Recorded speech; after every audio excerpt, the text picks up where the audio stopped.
Tune into the Dan Patrick Show, weekdays from 9 to noon on the 101 Network, only on DirecTV. How many losses, John Calipari joining us? We're 10-8. You wouldn't be in the top 25, would you? No, absolutely not. But we're 10-8. I mean, it's funny. Georgia had us beat.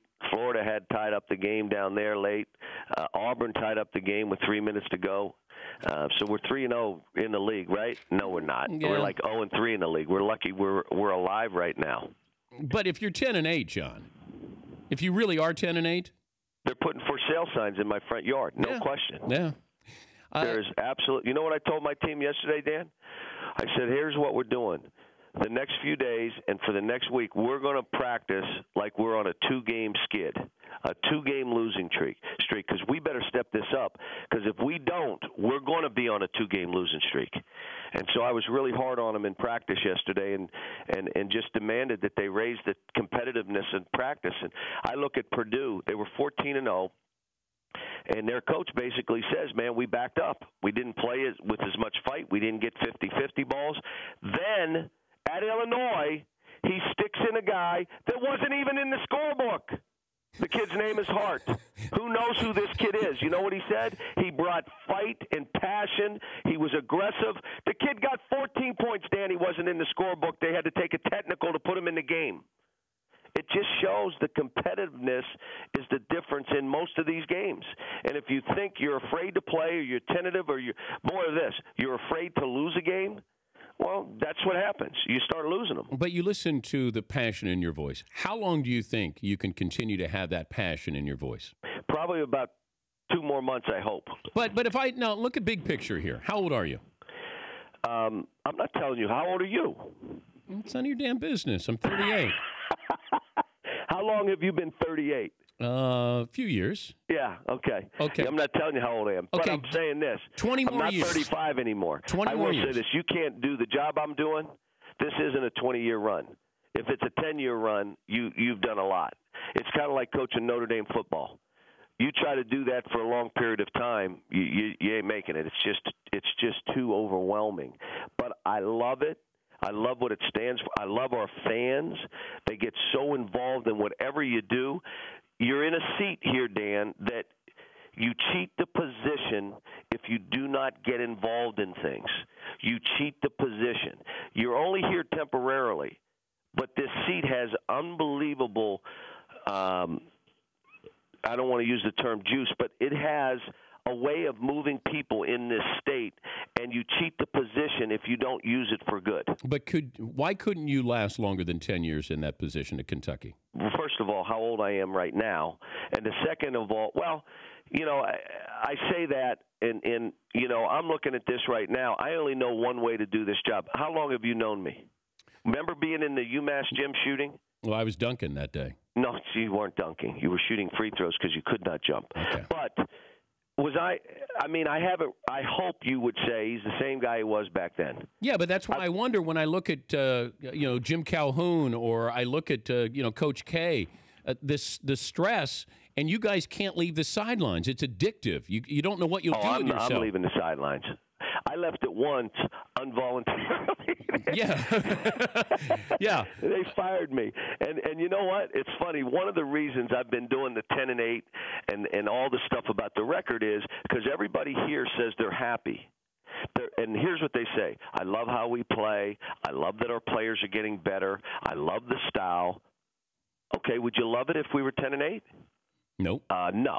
Well, then you're only thinking about winning. It's got to be more than just about winning. It's got to be about, are we moving where we want to move? Because in this seat I sit, there's one thing they want to know. Is there another banner being put up? But we need the 8th banner. John, in 12 years from now, if I call you, what are you doing? I'm on a beach probably golfing and asking you, what do you want? No, I'm on the 12th hole. You won't. Would you leave me alone? No, you'll still be coaching. You're wrong. You're wrong about that. You can guarantee that in 10 years you'll be done. I would tell you, if I'm still coaching after 10 years, something happened. Something just drastic. There would be there would be something that you'd say, well, I know why you're doing it for these, there's something that happened. I don't know what that would be. I can't foresee it, but there would be, because they're not going to have on my tombstone how many wins I have. That ain't happening. That's not going to be what they're going to be writing about. If they want to do something, I was in an airplane with a guy, one of my good friends here in Lexington, and Rick said, Cal, you could do something and run this company. I said, but let me ask you something. What position could you have more effect on people's lives than the one I'm in? Not only the young people that you're coaching, where you can affect them. What we did, and I know we're going to talk about it, to Hoops for Haiti. What I keep trying to tell these young people, when you get into the habit of giving at an early age, you'll do it your whole life. And if that's one thing I can teach you, it's been worth your time with me. The other thing is, things are going to go good in your life. Dan, you think about all the good stuff that's happened for you. You are the luckiest son of a gun I've ever, because I know you. Okay? There is no one more lucky than you to be in that seat you're in. I know your talent. I know what you are. But you understand, and you're humble about it. You like to joke and all that, but you're humble about it. Well, to be humble when things are going good is one of the most important things, and that means you give back. You give to somebody else. You try to help somebody else in your profession. You try to use your position to help do something else beyond yourself. Teaching those kind of lessons to these kids. But also now, let me ask you, we did this Hoops for Haiti. Yep. 2 hours, we raise $1 million. It's going to be over $1.3 million. I mean, it's ridiculous. They bid on a dinner last night. It closed on eBay. $98,000 to have dinner at my home with Ashley Judd and my wife. Well, it's because of Ashley Judd, obviously, not because of me. But $98,000. It ends up being all this. But you know what? You tell me what college coach could call a television station and in 48 hours have statewide television, have everything in order to do a telethon. There is none. There is no other. Coach then if it could be done here, he could do that in North Carolina? Probably. He's pretty powerful there. But you got there are a lot of North Carolina fans that are going to say, and they're running TV stations, you're not running it on our station. Maybe they do it together. There you go. If they did it together, they could be done. But, I mean, this state is just different. Yeah, but you and Patino are sharing it. Yes. But his is a little smaller area than what Kentucky's about. This is this Commonwealth University.